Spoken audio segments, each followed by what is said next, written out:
historia del Evangelio del Señor Jesucristo y abarcan hasta el tiempo cuando Jesús regrese. Y cuando usted entienda estas parábolas, sabrá qué esperar. Y si usted sabe qué esperar, no será desilusionado. Y si usted no está desilusionado, tampoco estará desanimado. Y si usted no está desanimado, no estará desalentado. Y si no está desalentado, no se dará por vencido cuando las cosas vayan mal. Es más, usted podrá decir, es maravilloso. Las cosas están sucediendo como Jesús dijo que sucederían. Y aunque esté rodeado de tinieblas, usted podrá exclamar, se está volviendo gloriosamente oscuro. Y todo se realice de acuerdo a como lo profetizó la Biblia. Vemos al mundo en toda su maldad y a la iglesia con toda su debilidad. Y vemos a la gente rechazando el Evangelio. Y a veces pensamos, tal vez el Evangelio no es la verdad. O que nuestras expectativas no serán cumplidas. Pero entonces leemos Mateo 13 y decimos, todo está sucediendo precisamente como debe suceder. Hay 7 cosas que usted debe saber de lo que va a suceder. Primero, debe esperar el rechazo del Evangelio. No cree que si Cristo es presentado con toda su historia, su belleza, su sabiduría, su autoridad y su poder, la gente vendrá corriendo a Jesús. Si usted cree eso, es que tiene falsas expectativas y será desilusionado. Escúcheme. No importa cuán positivamente usted presente a Cristo, le puedo asegurar que la gente lo rechazará. Jesús sabía la condición dura del corazón humano y por eso enseñó la parábola del sembrador. Y en esta parábola el Señor habla de 4 clases de terrenos sobre los cuales cae la semilla. Ahora, recuerde que la semilla es el mensaje del Evangelio. Veamos Mateo 13:19. Jesús está hablando y dice, cuando alguno oye la palabra del reino y no lo entiende, viene el malo y arrebata lo que fue sembrado en su corazón. Este es el que fue sembrado junto al camino. Esta frase, sembrado junto al camino, hace referencia a un sendero que bordea y cruza el terreno, y como es transitado por todos, es tierra endurecida, en donde la semilla no penetra, y se queda a ras del suelo, por lo que las aves vienen y se comen la semilla. Como pastor y predicador, bien sé que muchas veces el Evangelio cae en corazones endurecidos por los afanes de este mundo. Parte de la semilla cayó en pedregales. Verso 20. Y el que fue sembrado en pedregales, este es el que oye la palabra y al momento la recibe con gozo. Pero ahora ponga atención a lo que dice el verso 21. Pero no tiene raíz en sí, sino que es de corta duración, pues al venir la aflicción o la persecución por causa de la palabra, luego tropieza. En este caso, la semilla se asienta en una muy delgada capa de tierra, debajo de la cual solo hay rocas, y representa a la persona que uno piensa que va a ser un cristiano o una cristiana extraordinario.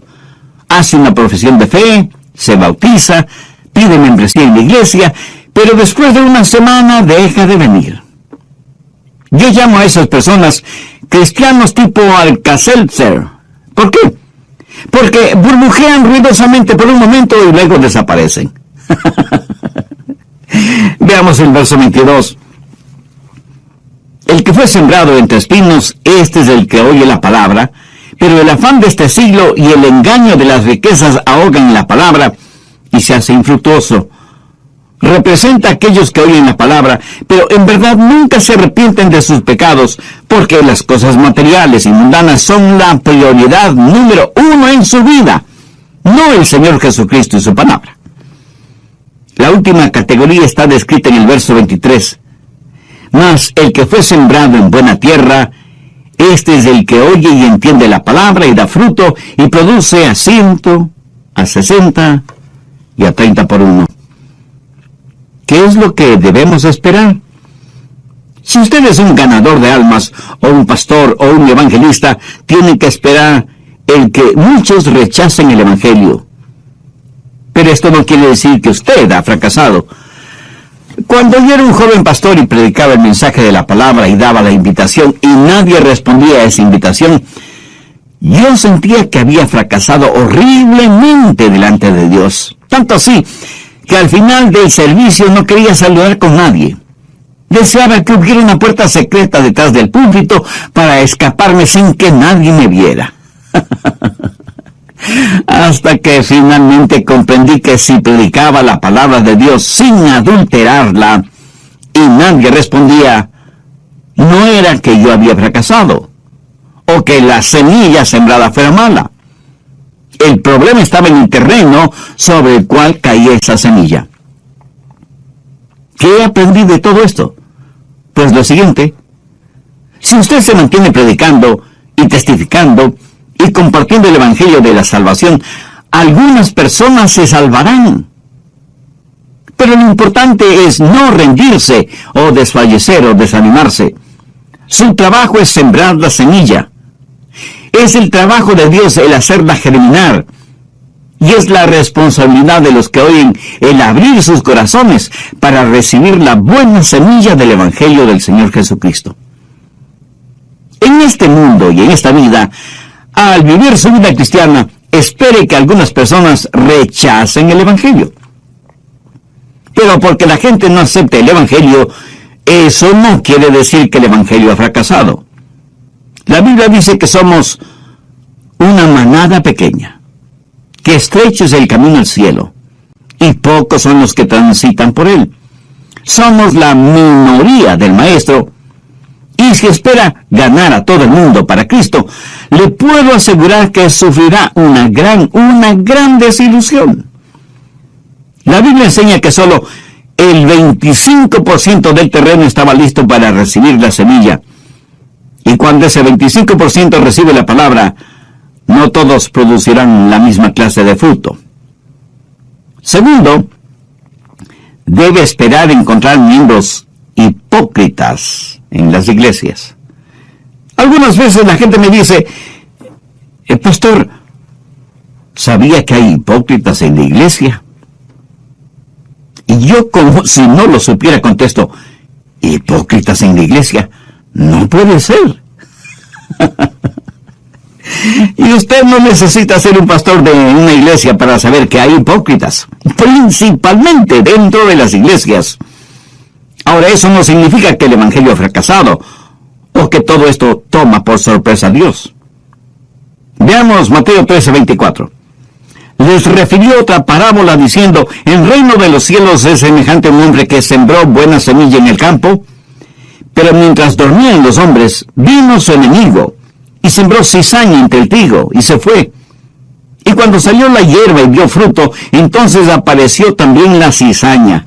Vinieron entonces los siervos del padre de familia y le dijeron, Señor, ¿no sembraste buena semilla en tu campo? ¿De dónde pues tienes cizaña? Él les dijo, un enemigo ha hecho esto. Y los siervos le dijeron, ¿quieres pues que vayamos y la arranquemos? Él les dijo, no sea que al arrancar la cizaña, arranquéis también con ella el trigo. Dejad crecer juntamente lo uno y lo otro hasta la siega. Y al tiempo de la siega, yo diré a los segadores, recoged primero la cizaña y atadla en manojos para quemarla, pero recoged el trigo en mi granero. Ahora, ¿qué significa esta parábola? El trigo sirve para hacer pan y los hijos de Dios están representados por el trigo. La cizaña, que se parece muchísimo al trigo, es sembrada por el enemigo. El que siembra el trigo es el Hijo del Hombre. La buena semilla son los creyentes en el Señor Jesucristo, y quien siembra la cizaña es el diablo. El tiempo de la siega es el fin de los tiempos, cuando Dios separará al trigo de la cizaña. Mi amigo, aquí hay una gran lección. Espere encontrar hipócritas en la iglesia. Independientemente de su denominación, toda iglesia tiene sus hipócritas. Pero no es nuestro trabajo el separar el trigo de la cizaña. Nunca se embarque en una cruzada contra otra religión. Esa no es su responsabilidad. Su responsabilidad es predicar el Evangelio del Señor Jesucristo. La Biblia sí nos dice que debemos advertir a los demás acerca de las falsas religiones y de ciertos líderes espirituales que no son más que lobos disfrazados de ovejas. Además, usted no puede separar el trigo de la cizaña porque usted no sabe lo que hay en el corazón del hombre. Usted no conoce a las personas tan íntimamente como Dios las conoce. Y esta parábola tiene 3 pensamientos básicos: la siembra de la cizaña, el crecimiento de la cizaña y la identificación de la cizaña. ¿Quién siembra la cizaña? El diablo. ¿Cómo crece la cizaña? Los cristianos y los hipócritas crecen uno junto al otro en las iglesias. ¿Cuándo será identificada la cizaña? Al final del tiempo. Entonces, ¿cuál es la lección básica? No todos los terrenos son buenos para la siembra. Tercero, no se desanime a causa de los hipócritas en la iglesia.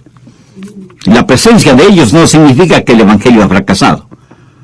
Una falsificación es el más grande elogio a aquello que es real y verdadero. ¿Por qué falsifican billetes de 20, 50 o 100 dólares? Porque evidentemente tienen valor. Nadie falsifica envolturas de caramelos porque eso no deja ninguna ganancia. Una falsificación significa que el producto original tiene mucho valor. Por lo tanto, no todos los que nombran el nombre de Jesús o dicen creer en Él son genuinos creyentes. Y si usted conoce a algún hipócrita, eso no le da derecho a decir: bueno, si así son los cristianos, yo no quiero saber nada del cristianismo. Jesús nos ha dado muy claras advertencias sobre los hipócritas. Cuarto, debe esperar el surgir o resurgir de cultos falsos. Mateo 13, desde el verso 31. Otra parábola les refirió diciendo: el reino de los cielos es semejante al grano de mostaza que un hombre tomó y sembró en el campo, el cual a la verdad es la más pequeña de todas las semillas, pero cuando ha crecido es la mayor de las hortalizas y se hace árbol, de tal manera que vienen las aves del cielo y hacen nido en sus ramas. Y algunas personas dicen: eso es maravilloso, de una diminuta semilla un gran árbol. ¡Cuán extraordinario es el evangelio! Mi amigo, esa no es la enseñanza. Verá, la semilla de mostaza es pequeña y punzante, de sabor fuerte y picante. Eso habla del poder explosivo del evangelio. Cuando germina y crece, se transforma en un gran árbol. Pero aquí se habla de un crecimiento no natural, descomunal. Y las aves que hacen sus nidos en las ramas de este gigantesco árbol representan poderosos demonios. Recuerda que en Mateo 13:4 dice que vinieron las aves y se comieron la semilla sembrada. La misma palabra usada para aves en el verso 4 es usada en el verso 32 y hace referencia a poderosos demonios. Mire Mateo 13:19. Cuando alguno oye la palabra del reino y no la entiende, viene el malo y arrebata lo que fue sembrado en su corazón. Las aves que arrebatan la semilla representan al diablo. Por favor, anote el margen Apocalipsis 18:2. Habla de Babilonia, la cuna de toda religión falsa. En Babilonia fue construida la Torre de Babel. Nimrod, el fundador de Babilonia, fue el primer prototipo del anticristo.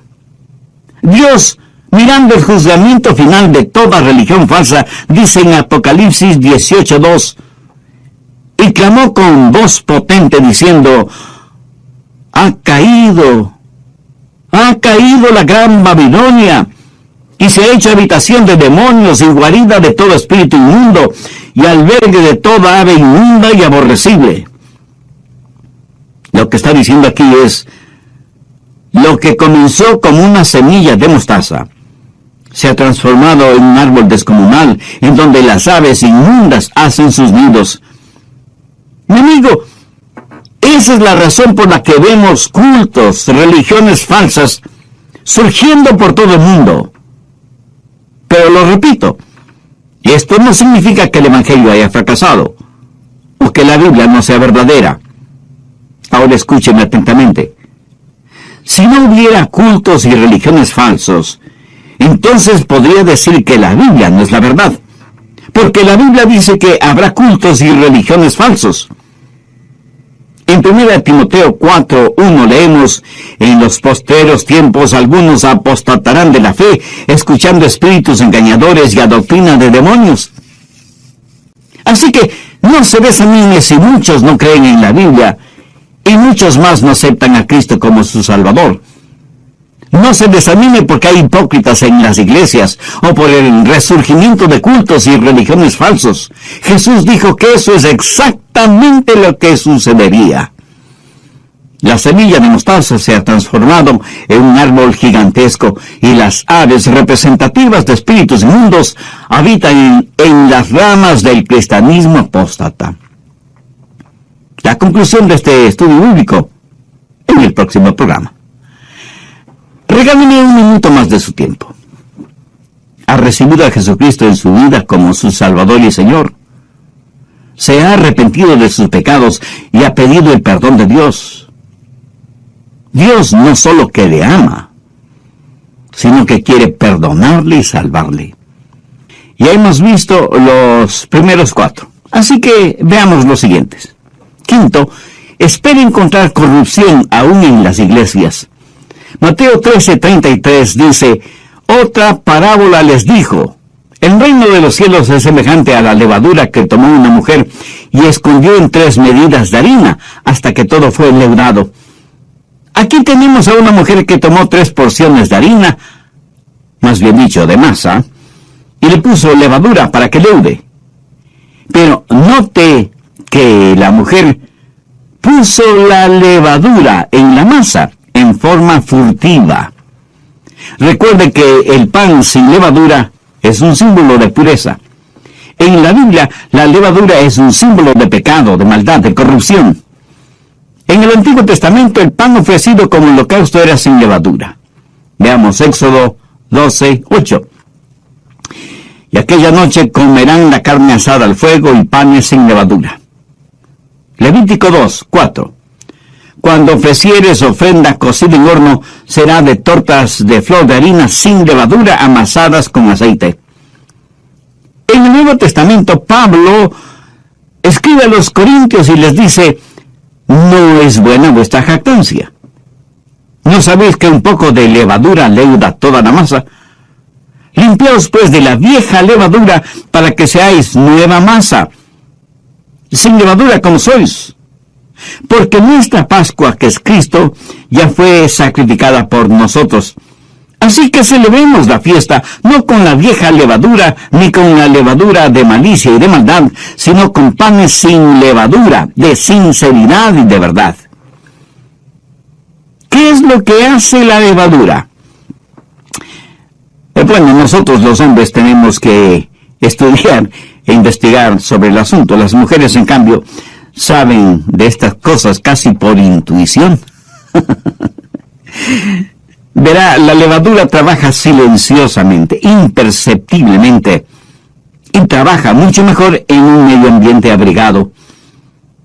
Muchas mujeres ya de edad me han contado que ellas veían a sus abuelitas o madres envolver la masa leudada en una tela y dejarla varias horas, o de un día para otro junto a la candela u horno de la cocina, para que con el calorcito trabajara mejor la levadura que estaba en la masa. Y seguramente muchas mujeres que me están escuchando saben de eso, ¿no es cierto? Ahora, todo este trasfondo es como si el diablo hubiera dicho: bueno, como no puedo derrotar a la iglesia, voy a unirme a la iglesia. Y siembra cizaña entre el trigo para corromper la iglesia. Y hace surgir cultos falsos para que prediquen un evangelio falso, y penetra las iglesias con enseñanzas malévolas. Por eso Jesús dijo que debíamos cuidarnos de la levadura de los fariseos. En la Biblia, Jesús hace referencia a los fariseos, a los saduceos y a los herodianos, o sea, 3 tipos de levadura. ¿Cuál era la levadura de los fariseos? El legalismo. ¿Cuál era la levadura de los saduceos? El liberalismo. ¿Y cuál era la levadura de Herodes? El libertinaje. Herodes fue un rey que amaba el placer por el placer. No solo que como monarca tenía la libertad de hacer lo que le diera la gana, sino que había degenerado esa libertad hasta convertirla en libertinaje. Algunas personas creen que libertad y libertinaje son acciones sinónimas y nada más alejado de la verdad. Más bien son acciones antónimas, o sea, contrarias. La libertad actúa dentro de ciertos parámetros éticos y morales, y algunas veces espirituales, mientras que el libertinaje no respeta fronteras para su desenfreno. Estas tres cosas, el legalismo, el liberalismo y el libertinaje, han invadido la iglesia del Señor. ¿Significa eso que debemos rendirnos? ¿Tirar la toalla? No, más bien significa lo opuesto. ¿Se ha preguntado alguna vez por qué Satanás quiere corromper la iglesia si es que eso no fuera algo bueno? Satanás es un pervertido. En estos días ya no es nada raro leer horribles historias de apostasía en algunas iglesias, pastores y ministros sorprendidos en una vida de libertinaje. Otros son fanáticos religiosos legalistas que hacen énfasis en la salvación por obras. Otros niegan la deidad de Cristo. Otros niegan la resurrección de Cristo. Y otros niegan todo lo que tiene que ver con el Señor Jesucristo. Levadura de los fariseos, levadura de los saduceos, levadura de Herodes. ¿Causará todo esto que yo cierre mi Biblia y deje de predicar? De ninguna manera. Sé que todo lo que está pasando es exactamente lo que Jesús dijo que pasaría. Sexto, puede estar seguro que Dios cumplirá su palabra con Israel. Observe todo lo que está pasando en el Medio Oriente. Algunas veces me preguntan, Pastor Rogers, ¿qué es lo que la Biblia dice proféticamente sobre los Estados Unidos? Y yo sencillamente contesto, muy poco.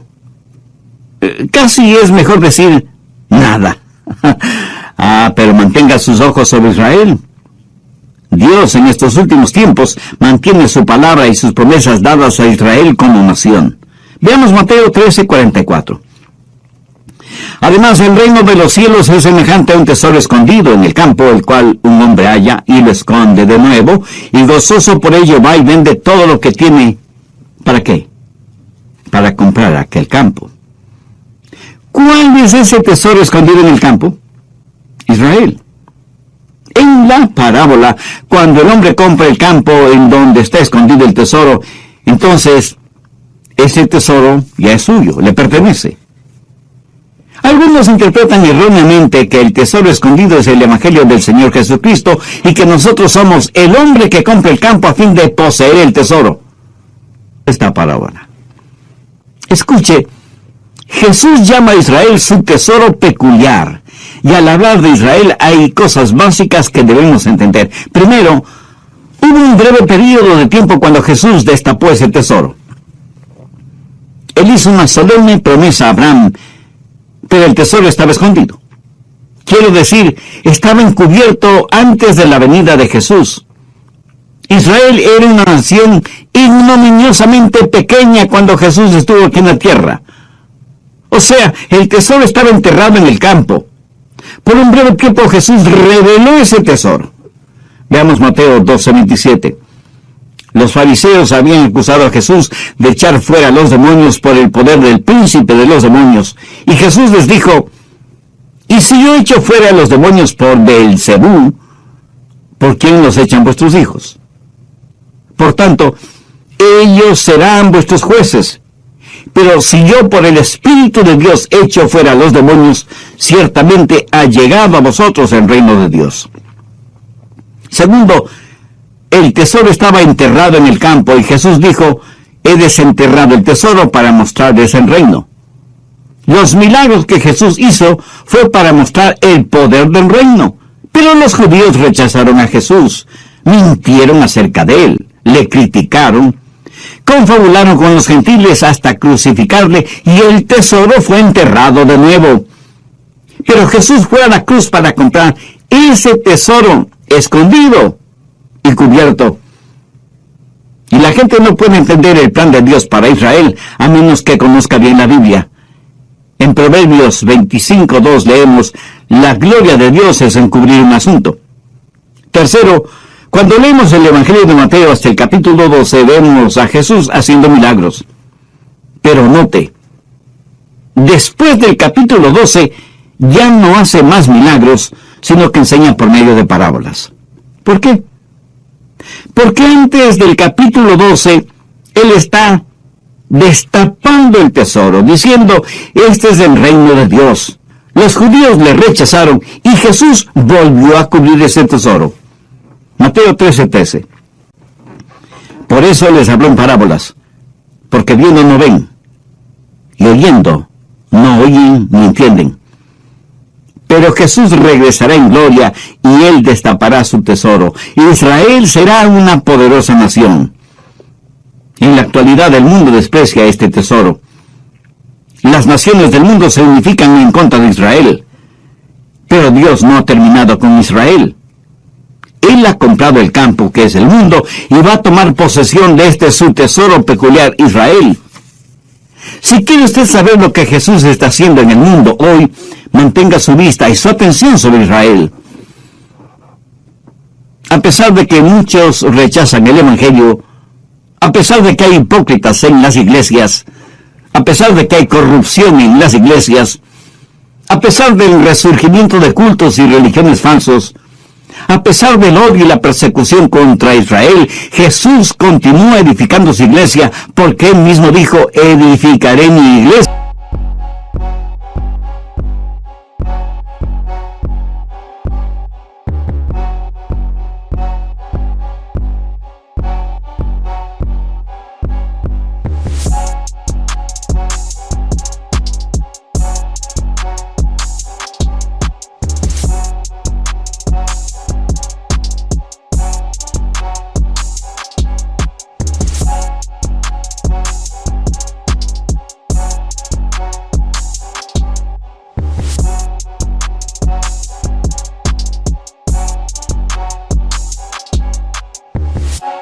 Y las puertas del Hades no prevalecerán contra ella. Mateo 13:45. También el reino de los cielos es semejante a un mercader que busca buenas perlas, que habiendo hallado una perla preciosa fue y vendió todo lo que tenía y la compró. Algunas personas dicen: bueno, la perla de gran precio es el Evangelio, y debemos vender todo lo que tenemos para poder comprar ese Evangelio.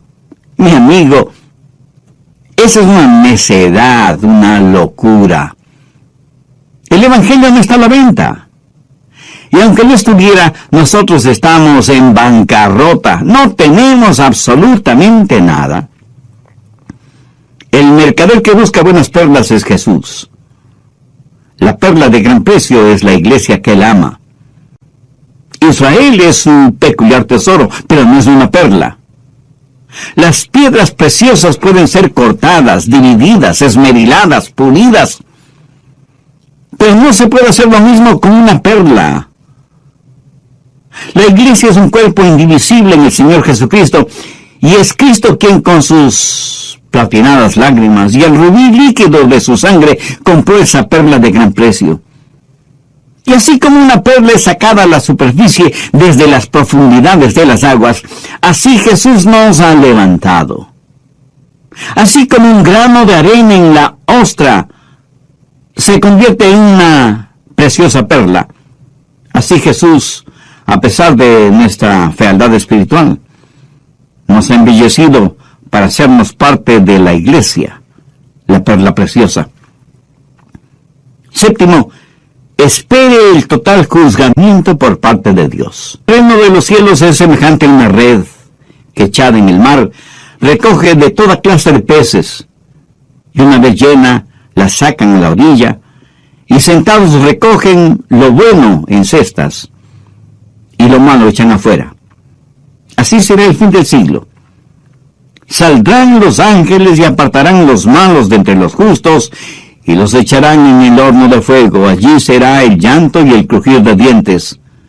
Jesús les dijo: ¿habéis entendido estas cosas? Ellos respondieron: sí, Señor. Dios tiene su red y la echa sobre las naciones del mundo para ganar almas.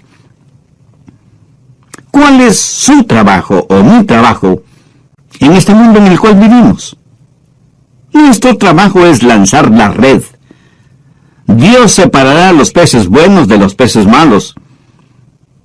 Cuando predico, algunas personas vienen a Cristo, pero no son salvas. Mi amigo, esa no es mi responsabilidad. Yo no puedo hacer que nadie sea un creyente o un incrédulo.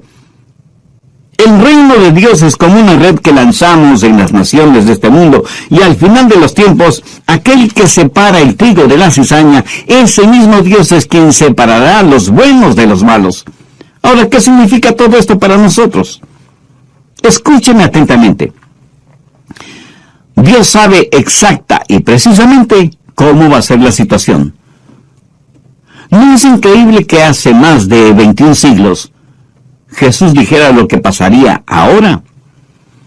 Él dijo que no todos escucharían el Evangelio, no en el sentido de oírlo, sino de entenderlo y aceptarlo. También dijo que no todos los que escucharan el Evangelio serían salvos. Jesús dijo que habría hipócritas en las iglesias, y esa es una triste realidad que nadie puede negarla. También dijo que la corrupción se permearía en la iglesia como la levadura se infiltra en la masa. Y diariamente sabemos, o leemos, o vemos en la televisión los numerosos escándalos morales y financieros en iglesias y organizaciones que se dicen cristianas. Israel será aún más perseguida que lo que ha sido hasta ahora. Será pisoteada. El tesoro es enterrado nuevamente, pero Jesús ha prometido regresar para desenterrar su especial tesoro y para edificar su iglesia, para separar el trigo de la cizaña, para separar a los buenos de los malos y para ejercitar el juzgamiento final. Si usted tiene falsas expectativas, si usted cree que el Evangelio va a ser creído y aceptado por todo el mundo, si usted piensa que los hipócritas son una prueba de que la Biblia no es verdad, o de que los cultos falsos y las religiones falsas no tienen mayor...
importancia, terminará desesperándose y se hará la pregunta: ¿perdió Dios el control de su universo?